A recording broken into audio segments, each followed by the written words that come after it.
তো বন্ধুরা দেখতে পাচ্ছ রাস্তার মধ্যে জলের ধারে খুব নোংরার মধ্যে একটা পুতুল পড়ে আছে এবং এই লোকটির পুতুলটাকে তুলে নিয়ে এসে মনে হয় লোকটির পুতুলটা ক্লিন করতে চাইছে। তো দেখা যাক লোকটি ঠিক পুতুলটাকে কতটা ক্লিন করতে পারে। তো চলো।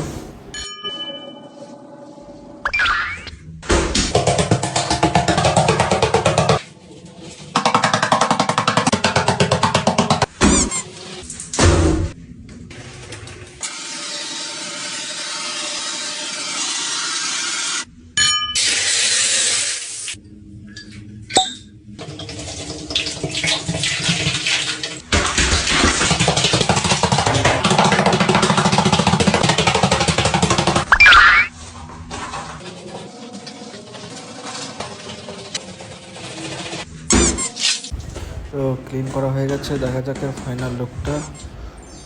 ও ভাই সাব, এটা তো সেরা, মানে পুরো নতুন নতুন লাগছে।